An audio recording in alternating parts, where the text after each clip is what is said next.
Hello, folks. Welcome to another round of Modern. We have Christian Fuller playing Amulet Titan and Kevin Good on 4-color Martin Pile. Today we have a guest joining us this week, and we have Michael Mapson, who plays a lot of Amulet, so this is going to be fun to watch. I also know Christian very well, so it'll be very fun to criticize him anytime he messes up. Christian did say he was the best Amulet player in the shop. Whoa. He really did, too. I'm pretty sure it was during the stream. I can send you the voice clip. Them be fighting words. You know what? We're teaming together for an upcoming team event, so I'm just going to bully my way into the modern seat and then punt left and right on Amulet, just to tilt. Christian leading with Urza Saga. He's got an Amulet of Vigor in play, too. Playing another Urza Saga. Yeah, this game looks over. Yeah, like... I can't really make out his hand, but I'm pretty sure this game's over. Unless for some reason Kevin's next turn is tap for red, Alpine Moon, Urza Saga, Christian's probably going to win. Yeah, I mean, like... Money Pile doesn't play that card. He can also Prismatic Ending one of these amulets, but that'll only buy so much time. Yeah, I don't know if that matters, because the one pops and gets another one. Yeah, I mean, I'm a big fan of this matchup from the Amulet side in general. I just find Money Pile doesn't really interact very well with what you're trying to do. They have Counterspell, but, like, you can very easily beat a Counterspell. Like, I'm on 3 Caverns in my 75 right now. Trigger Saga, I'll float a mana. I thought you were on 4. Did you drop one? I was on 4, but I don't own 4, and that card's expensive, so now I'm on 3. And it's still been working, so, like, screw it. Fair. Yeah, I'm pretty sure Kevin's just dead. Unless, like, Solitude, I don't even think saves him anymore. Yeah, so, still can't... I think I see a Simic Growth Chamber. Christian's doing a great job of hiding his hand. 1 mana floating. I see an Azusa. Make 4. So, there's 4 mana. 5. Or 5, because he's floated to 1. 2. Yeah. Down to 4, he's gonna go to 8 Make now. another 4. There's a pack. Yeah, I see the pack. We just pack for Cultivator here. Depending on how many lands you have. I find I go for a Cultivator a lot when I don't need to, just because that card's sweet. It's very fun to play with.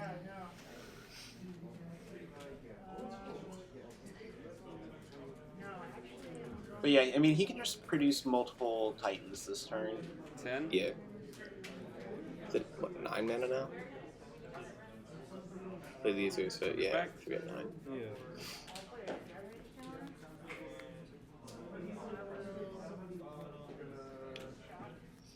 I would say one Titan at this point now finds the other ones, so but it definitely looks like Cultivating.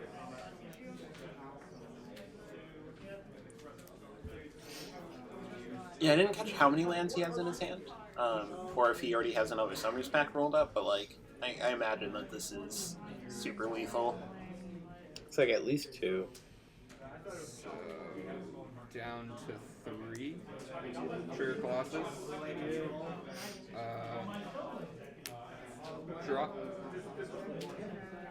This man doesn't have foil breeding pools, but has foil everything else. Yeah, I mean, he's still working on it. Draw. Draw. Draw. Draw. I want to make my deck look nicer too, but I'm just like so slow to do it. I have a birthday coming up. I'm thinking about treating myself to some more altars. I have 4 altar Titans right now. Not sure what I want to get next. Seen a sweet altar of Summer's Pack to be like Tommy from Power Rangers, like summoning the Dragon Zord. And I was That's awesome. I kind of want to copy that. Christian's gonna float. This is 8. So much mana here. I mean, it's super lethal here. He put in a bunch of lands. He found a Teleria West, so he can find another Primeval Titan. At this point, he has the mana that he can put in 2 more Primeval Titans if he wants. He can give all 3 of his creatures haste. I'm not going to bother explaining the hoops he'd have to jump through, but it's super doable. Up to 19. At least one of them will get double strike. Like, it's over. He just has to raw Titan too.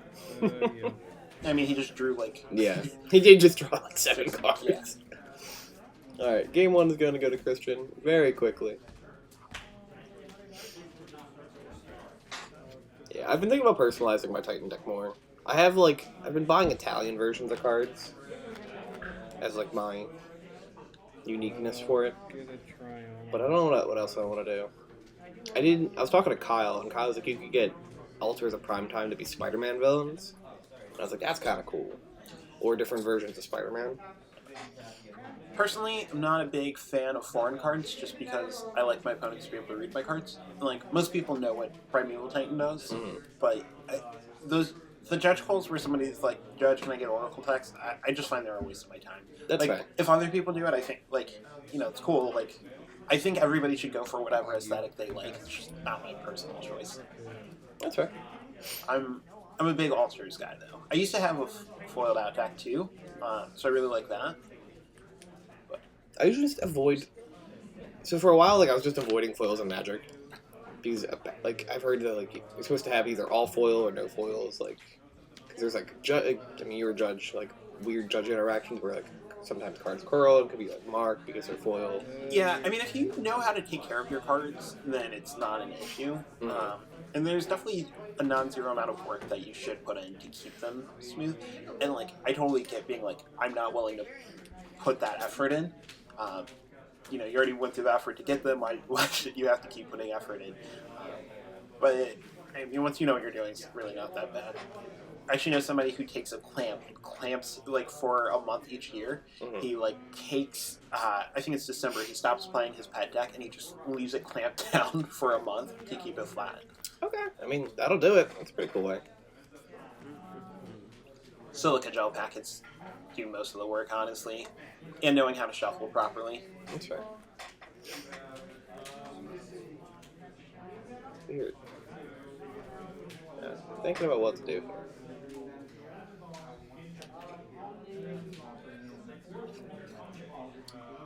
The best Titan player in the shop would probably have already made a decision by now.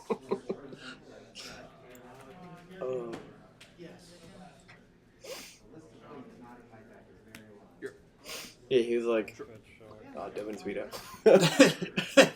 This feels bad. I hate doing sweet. Yo, me too. It's just like, I don't know, putting uncounterable on a counterspell just feels so bad. I'll say I cast a Primetime off a Cavern and someone tried to veto it. I was like, This doesn't work on multiple levels. I was like, okay. They're like, well, my Devin's veto can't be countered. I was like, Cavern doesn't counter. It just says it can't be countered. And they're like, oh. Alright. Isn't Dovin's veto also a negate? Maybe? Is there like a interaction there? Where you can only cast it if... Yeah, it's negate. It's uncounterable negate. So they can't... Oh, yes. Yeah, it can't target non-creature. That's interesting. That's lovely. I wonder what hand Christian kept. Let untapped bog into an amulet. I don't think he mulled either. Maybe he's either kept 7 or... I mean, you can keep slow hands in this matchup. Like, if he just untaps and plays, like, Azusa land, like, yeah. I think that's totally a fine keep. So we've talked about this matchup a little bit, like, you and me. How do you like to approach it as Titan? I try to go for, like, more threats. Like, I cited my tireless trackers and stuff like that. Yeah, absolutely. If you overwhelm them with threats, you can't really do anything about it. Yeah. I just board out some of the lands that don't really matter, which is, what I usually do.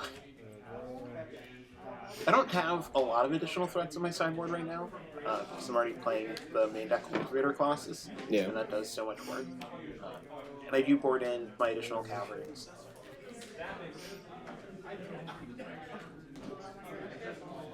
I have sided in, I think, caverns, tireless trackers, and I know I've sided in the Emrakul before. I don't think I've ever cast it in this matchup. I think it's Outland Liberators. I may have brought it once because the one I was running is they had enchantments. I forget what it was. It's something. I mean, they usually have Alpine Moon, but like, I don't know. I just like don't care enough. Like, it's so narrow.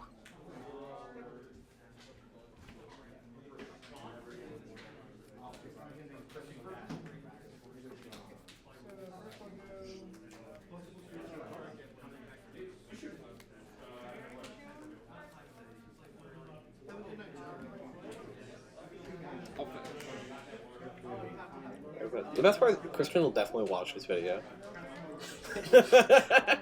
Just to hear. Hurry up, Christian.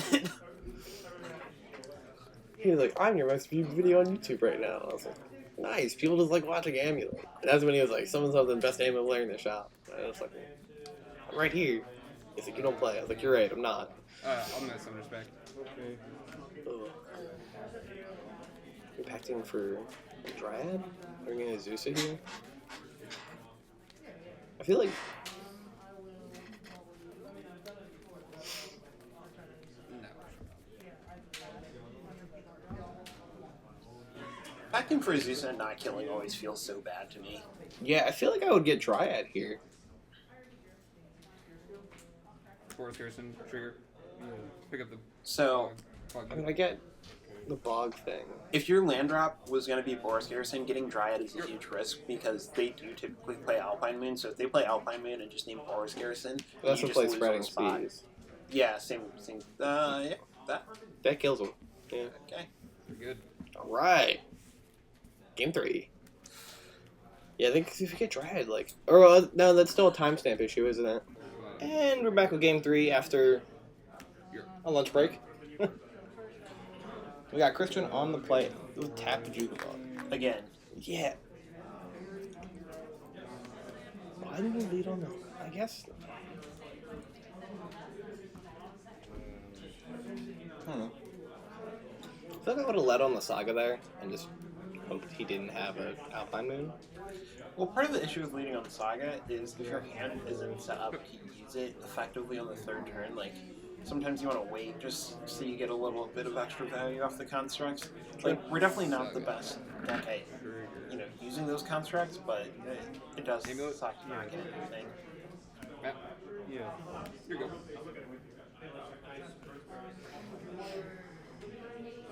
This is a pretty effective turn, too. So. Yeah, it works out. How do you like the Expedition map in the deck? Well, I mean, that card's my namesake, so... Yeah. have to play. No, it's awkward. It's like one of those things where whenever somebody's like convinced me to play this card, it's like I don't really have a compelling argument, but then every time I cut it, I get immediately punished. Like even when I sideboard it out, it's just like Yeah. there's a lot of times where I find it's good. And even just finding a Tolaria West off of Urza Saga, like, well, obviously you have to find the map first, but then being able to find the Tolaria West is really big. Being able to like have one called Cavern of Souls, like it just gives you additional copies of everything. I think it's pretty good. Yeah. One of our players at the shop who also plays Amulet, was like, I'm not crazy about the map. 6 cards. No, I mean, it's pretty good, but Yeah, it's like not the best card in the deck, but it does do a lot. Like it's very versatile. yeah, like it has a job. It does a job.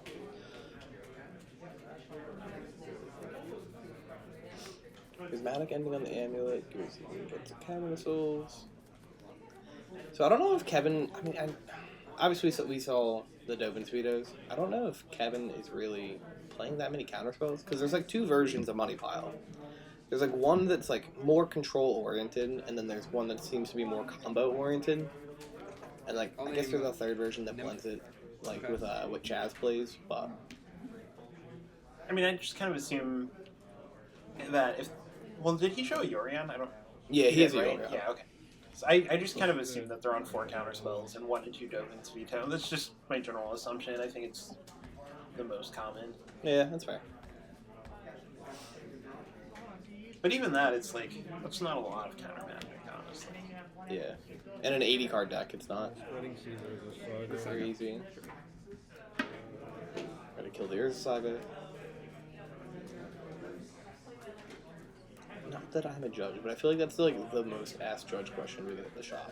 Is the interaction between like Spreading Seas, Blood Moon, and Alpine Moon Saga.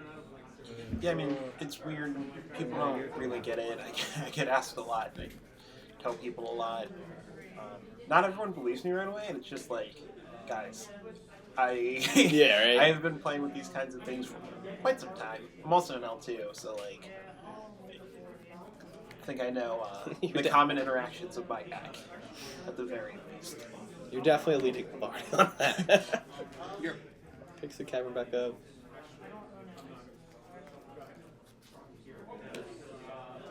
Yeah, Christian's hand looks really slow here. And, you know, having your Urza Saga and your Amulet that you had in play both get answered does definitely slow you down. which is what I feel like happens a lot here. But even when you get slowed down, just like casting a Titan on 6 is like really hard for the money pile deck to do sometimes. Yeah. I love that, like, it's colloquially called the money pile deck. Like, it's so expensive. And there's just not, like, I think what, Goldfish Reverse here, there's like 4-color Yorion or 4-color, like, Omnath Blink. But,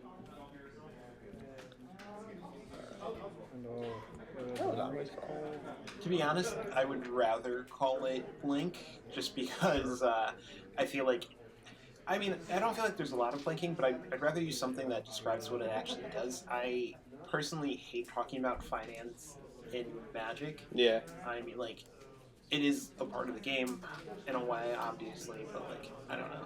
I actually don't love the name Money Pile, but, I mean, it's effective. Everyone knows what it is. Yeah. The stream names are always, like, a little bit more on the jokey side. And then, like, the YouTube channel names are always, like, what it is. Like, Dan's, like, legacy deck is, the Urza Echoes deck. Like, we just call it Rusty Tron, even though it's Karn Echoes. Ice Bank Coatl. I really like the Coatl's getting played right now. Okay. It's so bad in this deck. I know, but, like, I'm just happy so to see bad. it. I'm just happy to see it played, because I feel like it's only really played in Legacy. In the Band Control decks. Just, like, not really playing in Legacy that much. Yeah.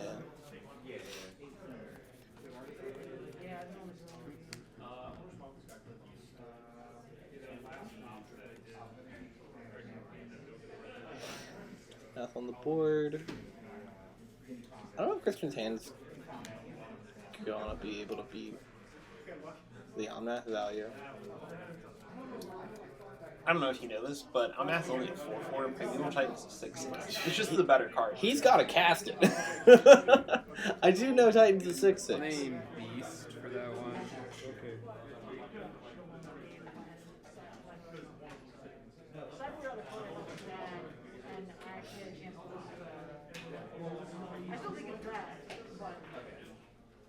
Yeah, so I mean, like, I'm not scary, but I don't feel like it actually does a ton in this matchup. Like, facilitating more plays with, like, expressive iteration is always really good, like, the second ability of the mana, but, like, you know, one card is a big deal. Gaining 4 life, I don't think is super relevant against Titan, which can attack for such large chunks of damage. Sure. I think it's one of those things, though, that if, like, Christian can't get a Titan on the board and get things rolling soon, Well, we know he's got a Titan for next turn. if he has to make a land drop, I don't think he has a land in hand. It's so hard to see what's in his hand. That's right. I mean, I agree with you. I think he's fine if Titan resolves. Well, if Titan hits one of the caverns is definitely Rock Giant, but I mean, it could get stopped by 8 for Gust.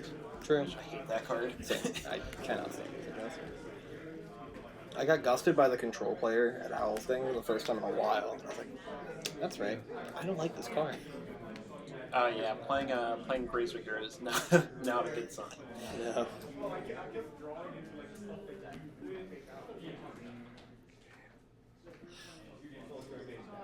And luckily it doesn't look like Kevin has anything insane. It looks like he has a Time Raveler in the hand. I don't know why he didn't play out, but...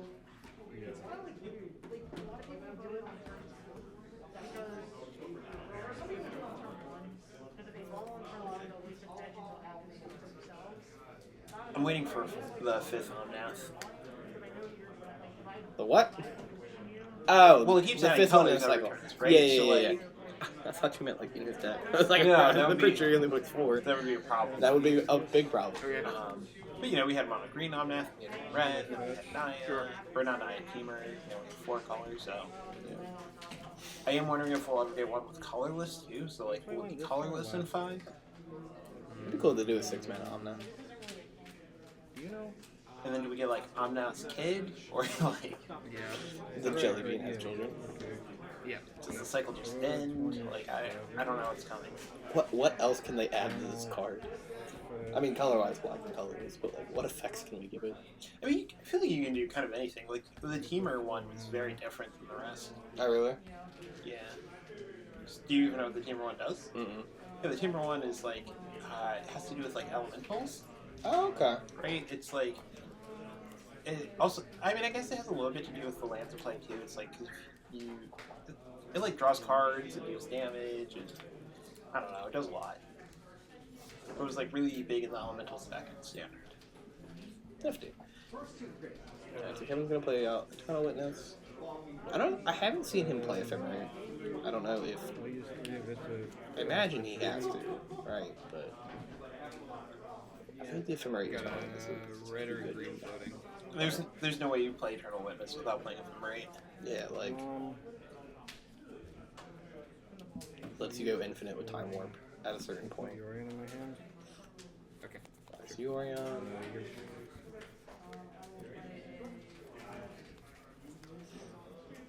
Land drop Titan. No, I'm pretty sure he drew a spell. Which means like this game's probably over. What if he has a Dryad? Yeah. Because he was tapping the Growth Chamber with Pachuca Log earlier. It's a counter spell. Makes me wonder what the second cavern's on. It's probably Beast and Giant. When he played the Grazer, he tapped the Cavern. That would give it away. 5, 7. Unless the other one's not, or the other one's not on Giant, but I'll go to 30. I would hope that's the case, or that it is.